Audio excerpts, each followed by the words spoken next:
10 बज चुकी है और संजीव भसीन हमारे साथ जुड़ चुके हैं भसीन के बेहतरीन शेयर वाले एक सेगमेंट के साथ। भसीन साहब बहुत बहुत शुक्रिया, थैंक यू वेरी मच। आप जैसे कह रहे थे ना 1 से 2 दिन की ही सिर्फ प्रॉब्लम है बट एक अपॉर्चुनिटी है बाजार के अंदर खरीदारी करने की। सर आज भी ऐसा ही करें, जो कल आपको सुन नहीं पाया, कल नहीं ट्रेड कर पाए, आज इस अपॉर्चुनिटी का फायदा उठाए ना।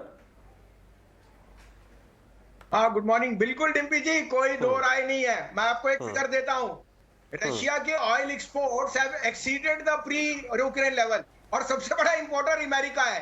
तो आपने क्या किया, डिफॉल्ट से क्रूड पे प्रीमियम बढ़ा के रशिया को और रिचर बना दिया है। इससे अच्छी डिप्लोमेसी मैंने नहीं देखी। और आप हमारे को बोल रहे हो तो global economy is back and running. Crude पे जो जियो पॉलिटिकल प्रीमियम है वो $30 है। अगर मेरी कॉल ठीक रही तो मई में इसका भाव $80 आ जाएगा, बिकॉज दिस विल वैनिश। और आपके लिए ये बाइंग अपॉर्चुनिटी है, which will see a fall in yields and so on. आप डेटा चेक कर लीजिए। तो इसका मतलब दिखाने का मुंह बगल में छुरी और मुंह में राम राम ऐसे चल रहा है जो ग्लोबल आपके प्लेयर्स हैं। तो मैं सोच नहीं सकता इससे अच्छा टाइम है। आपको कब मिलता है इन्फोसिस और बाकी शेयरों में मौका। माइंट्री के नंबर्स वो हेड ऑफ द स्ट्रीट। मैं अभी भी कहता हूं mid cap IT will outperform. Persistent Mphasis ये हमारे टॉप पिक्स हैं, इनको लीजिए। HCL Tech and Tech Mahindra will be the large cap which will outperform Infosys. Infosys की वेटेज कम हो जाएगी। कल का अपडेट दे दूं आपको, कल गेल दिया था 67 पे और 178 हो गया, 10 रुपए बढ़ गया, मैंने 6%। और आपको मैंने अब आप कहें तो मैं 3 पिक्स दूं जो मुझे लगता है यहां से आउट परफॉर्म करेगी। बट प्लीज बने रहिए, ये don't get caught in this fear साइकोसिस। 6000 करोड़ का अगर माल बिका है तो वो ज्यादातर 3 शेयरों में ही था जिनकी ओवर वेटेज है। और आपको पता है एफआईएस का पुरानी स्ट्रेटेजी है, buy high and sell low. Okay बिल्कुल, मुझे ये भी पता है कि आप ये याद दिलाना भूलते नहीं है संजीव जी। तो बिल्कुल ये तो इंटरेस्टिंग पॉइंट है ही आपका। तो आपने नए शेयर्स क्या बता रहे हैं अभी, आप वो डिस्कस करिए। अजय जी, सबसे पहले लीजिए Bharat forge. Forging industry is going through the best time. The third largest forging and Bharat Forge not only in autos but in defense. He and L&T are getting a lion's share of the business. 765 का target है, 732-33 में लीजिए, 712 का stop loss. दूसरा bye होएगा आपका आरती industries. आरती industry मेरे को बहुत पसंद है, एग्रोकेमिकल में बहुत बढ़िया कर रहा है। 940 में लीजिए, 922 का स्टॉप लॉस, 980 का टारगेट। और तीसरा मेरा फेवरेट एबी कैपिटल। पिछली बार आपको 108 से 118 में प्रॉफिट बुक कराया था, वापस लीजिए 13 में, 10 का स्टॉप लॉस, 120 का target.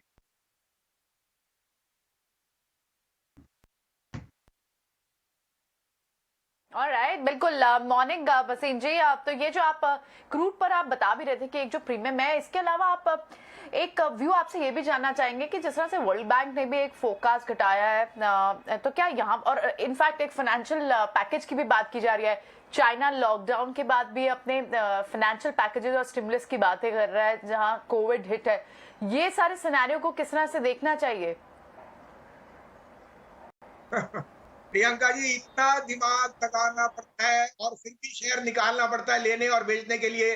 World bank, China slow down, crude, Putin किस तरह उठा। सिंपल चीज है, Indian economy is in a very sweet spot. अगर US is printing money, is stopping to printing money, China is going to do that. The game has shifted to Asia. World bank में have lowered his estimates, but remember, मैं आपको एक incident देता हूं। 2008 में सब prime crisis आया था और एक हफ्ता before the crisis Lehman brothers came and up. Lehman brothers की क्रेडिट रेटिंग एसएनपी ने अपग्रेड कर दी थी। So these guys act only when the water has flown under the bridge. I'm not saying IMF is not extremely talented, but macro और micro में मत फंसिए। The reopening trade is huge. The premium or crude is telling you sooner rather than later it will give way. And look at the commodity cycle. It's telling you that the displacement is doing excellent. आपके fertilizer stocks are going through the roof. इसलिए क्योंकि आपके यहाँ food का output और है और जिन देशों को चाहिए आप उनको दे सकेंगे। गर्मी का सीजन आ गया है, कूलर एयर कंडीशनर में ऐसी डिमांड मैंने देखी नहीं। तो take it with a pinch of salt. Auto companies have raised prices. आप मुझे बताइए कौन सा सेक्टर ऐसा है जो लैग कर रहा है। Yes, yields are up but we are still in a benign position and the RBI may raise rate but these are already getting priced in. तो मुझे कोई दो राय नहीं। From next 2-3 days we should start to move upwards. Next week we should see much better color on the markets. Singh ji, बस आप जाते जाते मैं आपकी ही बात आपको याद दिलाना चाहता हूँ, बस आप हाँ या ना बता दीजिएगा। हम मई के अंदर नया हाई बना रहे हैं ना सर? अभी 17,200 है, नया हाई 18,000 के ऊपर जाके बनेगा। सर भगवान ऊपर है और हमारी तो तृष्णा है, तृष्णा लगी रहेगी। नया हाई तो मैं आपको दिखा दूंगा, ये तो आप लिख के ले लीजिए और जब आएगा तो फिर याद रखिए किसने कहा था। सर बिल्कुल बिल्कुल, मैं तो सिर्फ आपकी बात आपको याद दिला रहा था, मैंने तो कुछ बोला ही नहीं। बहुत बहुत शुक्रिया sir, thank you very much, अच्छा लगा आपसे बातचीत करके। मैं समझदार हूं कि आप मेरे जितने बचे कुछ बाल हैं वो भी लेना चाहते हैं, तो मैं उसके लिए तैयार हूं। क्या बात बोल रहे हैं सर, ऐसा नहीं है, हम तो आपकी बहुत रिस्पेक्ट करते हैं सर। ठीक है सर, बहुत बहुत शुक्रिया sir, thank you very much. 3 बजे आपसे वापस आज फिर मुलाकात होगी। बहुत बहुत शुक्रिया, थैंक यू वेरी मच।